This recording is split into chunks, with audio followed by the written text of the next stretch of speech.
민수기 6장 말씀을 통해서 은혜 받으시겠습니다. 이 민수기 6장에는 나실인에 대한 법에 대한 말씀이 나옵니다. 1절에요. 여호와께서 모세에게 말씀하여 이르시되 2절입니다. 이스라엘 자손에게 전하여 그들에게 이르라. 남자나 여자가 특별한 서원 곧 나실인의 서원을 하고자 자기 몸을 구별하여 여호와께 드리려고 하면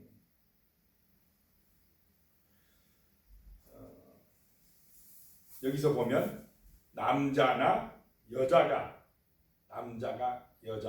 특별한 서원을 할 때에 이 구약 시대에 옛날에는 남자가 가장이고 남자가 그 신앙의 그 가정의 대표자가 되는 시절입니다.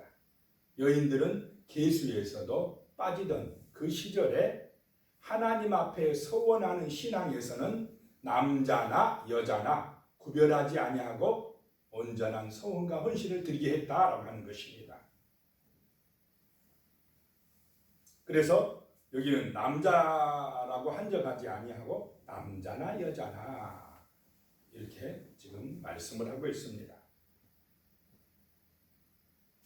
이 나실인이라는 것은 레위 지파가 아닌 사람들이 하나님 앞에 헌신하기로 일정한 기간을 정하고 헌신하기로 결단하는 것입니다.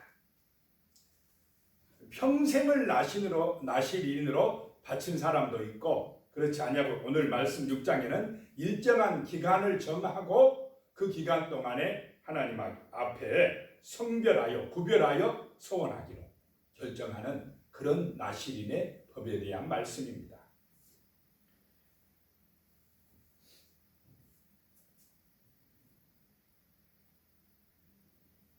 하나님께 내 몸을 구별하여 드린다는 것입니다. 그 기간 동안 이게 나실인의 법입니다. 그 나실인은 금지해야 될 것이 있는데 3절에요. 첫 번째 금지해야 될 것이 포도주와 독주를 멀리하며 포도주로 된 초나 독주로 된 초를 마시지 말며 포도즙도 마시지 말며 생포도나 건포도도 먹지 말지니라. 아예 포도에 관련된 것은 어떻습니까? 전부 다 먹지 말라라고 하는 것입니다. 아니, 생포도도 먹지 말라. 포도즙도 먹지 말라. 이렇게 말씀하고 있습니다. 그 구별된 기간 동안에는 이 포도주에 관련된 것은 먹지 말라는 것입니다. 왜 서원하는 기간에는 그렇게 했겠습니까? 이 포도주 때문에 제사장들이 실수하는 경우도 많았고 또 앞에 창세기라든지 이런 성경에 봐도 포도주 많이 마시고 롯도 실수했고 노아입니까? 네. 노아가 술 취해가지고 또 실수했고 또 아론의 두 아들 나답과 아비우도 다른 불을 드릴 때 아마 이 포도주 때문에 문제가 발생을 했었습니다. 그래서 나실인 하나님 앞에 서원하는 그 기간 동안에는 이 독주를 먹지 말라라고 금지를 시킨 것입니다. 그 다음에 5절에 가면 이제 두 번째 또 금지시킨 것이 그 서원을 하고 구별하는 모든 날 동안은 삭도를 절대로 그의 머리에 대지 말 것이니라.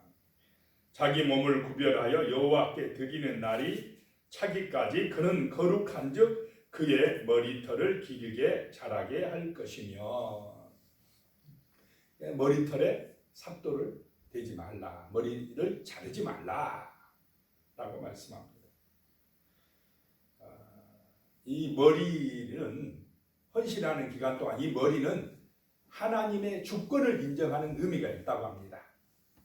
그래서 머리를 자르지 마라. 이 말은 내가 이제 이 소원하는 기간 동안에 정말 주권자가 주인이 하나님이라는 사실을 철저하게 인정하고 하나님께 복종하고 헌신하고자 하는 그런 헌신을 각오하기 위해서 머리를 자르지 말라라고 하는 의미가 있다고 합니다.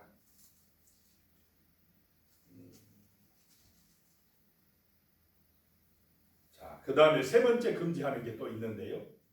6절에 자기의 몸을 구별하여 여호와께 드리는 모든 날 동안은 시체를 가까이 하지 말 것이요. 예, 시체를 가까이 하면 부정해진다고 그랬습니다. 왜냐하면 이 시체, 죽음이라는 것은 무엇 때문에 왔다고 그랬습니까? 죄 때문에 왔다라고 하는 것입니다. 그래서 하나님 앞에 구별하여 특별히 그렇게 성원하는 그 기간 동안에는 시체를 가까이 해서 자기를 부정하게 하지 말아라 라고 하는 말씀입니다. 7절 말씀에 보면 그의 부모, 형제, 자매가 죽은 때에라도 그로 말미암아 몸을 더럽히지 말 것이니 이는 자기의 몸을 구별하여 하나님께 드리는 표가 그의 머리에 있음이라. 그 기간 동안, 서원하는 기간 동안은 이제 자기의 몸은 지금 누구의 것이라는 것입니까? 하나님의 것이고 하나님 앞에 지금 헌신하는 결단의 기간이기 때문에 그 기간 동안, 서원 기간 동안에는 자기의 부모나 형제가 죽었다 할지라도 가면 안 된다는 것입니다.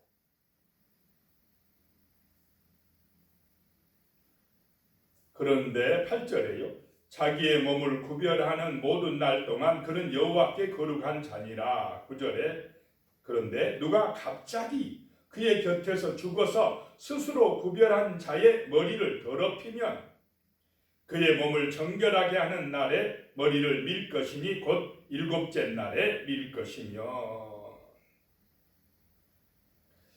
그런데 그 소원 기간에 갑자기 내 옆에 있던 사람이 죽었어요. 부모일 수도 있고 아니면 다른 사람이 될 수도 있는데, 그러면은 그 죽음을 가까이 해버렸기 때문에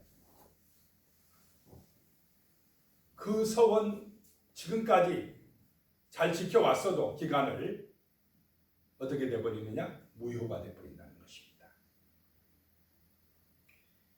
하나님 앞에서는 이 서원을 깨는 게 뭐냐? 범죄가 된답니다. 자기가 원하지 않았어도 갑자기 사람이 죽어버렸어도 그거는 부정한 게 된 것이니까 지금까지 서원을 해왔어도 무효화 되어버린다라고 하는 것입니다. 그렇게 됐을 경우에는 일곱째 날 그의 머리를 밀 것이고, 10절 가면요, 여덟째 날에는 산비둘기 2마리나 집비둘기 새끼 2마리를 가지고 회막문에 와서 제사장에게 줄 것이요. 그걸 제사장은 속죄제물 또 속건제물로 하나님 앞에 드려서 그 사람을 부정해서 속죄하고, 12절에 보면요, 자기 몸을 구별하여 여호와께 드릴 날을 새로 정하고, 새로 다시 시작해야 돼요. 새로 정하고 1년 된 순양을 가져다가 속건제물로 하나님 앞에 드리라. 자기 몸을 구별할 때에 그의 몸을 더럽혔은즉 지나간 기간은 무효니라 라고 말씀하고 있습니다.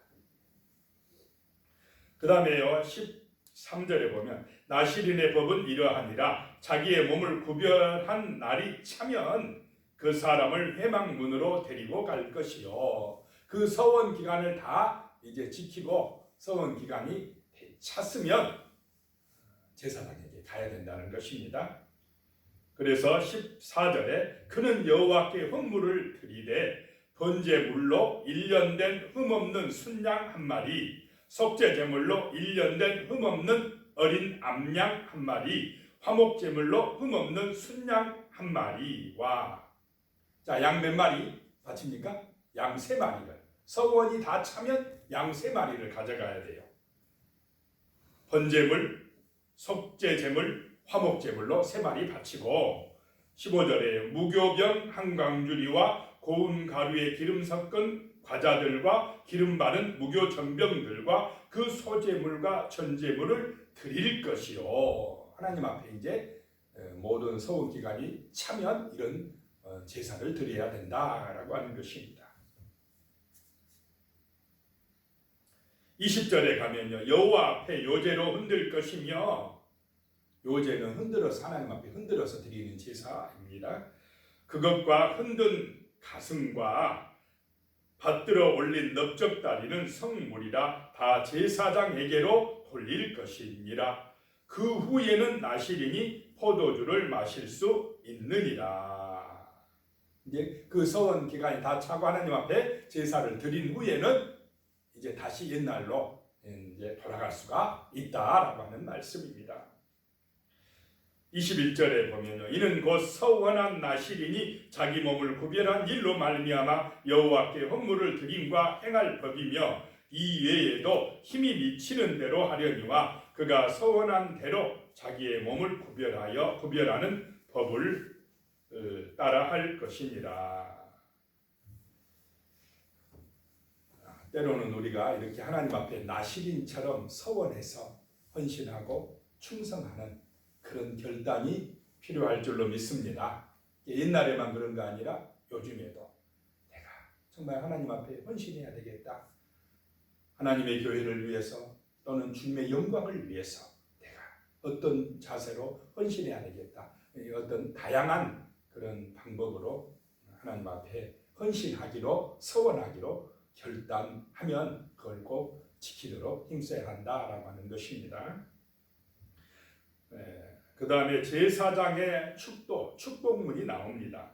22절에요. 여호와께서 모세에게 말씀하여 이르시되 23절입니다. 아론과 그의 아들들에게 말하여 이르기를 너희는 이스라엘 자손을 위하여 이렇게 축복하여 이르되 제사장이 백성들을 축복하라고 그 축복문을 지금 말씀하고 있습니다. 24절에요. 여호와는 내게 복을 주시고 너를 지키시기를 원하며.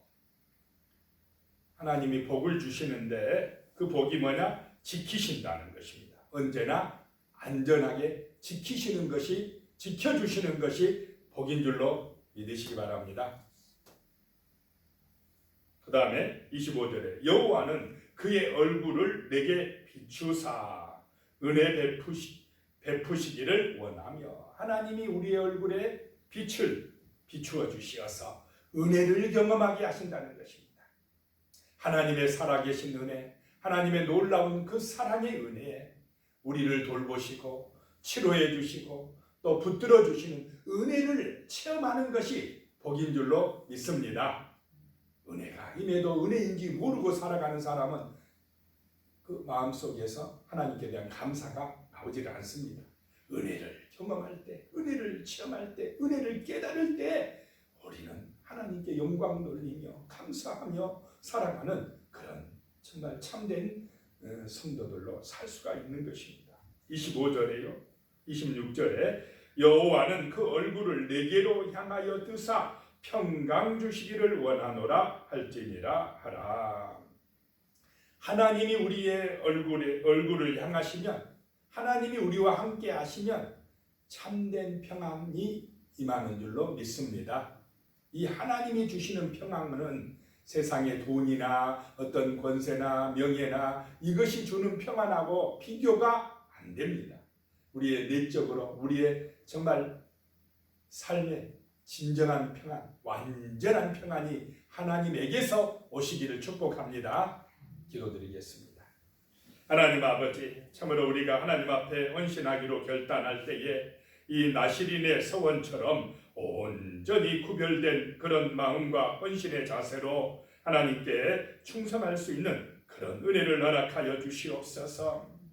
이 세상만을 위하여 자기의 이익과 영광만을 위하여 살아가는 그런 우리의 삶이 되지 말게 하시고, 참으로 하나님께서 우리의 주인됨을 인정하고 세상 만사가 하나님의 은혜 가운데 진행됨을 믿고 하나님 앞에 서원하고 하나님 앞에 헌신하고 충성하는 그런 믿음의 삶, 하나님의 군사된 삶을 살아갈 수 있도록 은혜를 내려 주시옵소서. 복을 내려 주시옵소서. 참으로 하나님이 지켜주시고 하나님이 은혜를 경험하게 하시고 하나님이 참된 평강을 누릴 수 있도록 하나님이 주신 평강을 우리의 마음에 충만하게 누리며 살아갈 수 있도록 복을 내려 주시옵소서. 예수님의 이름으로 기도드리옵나이다. 아멘.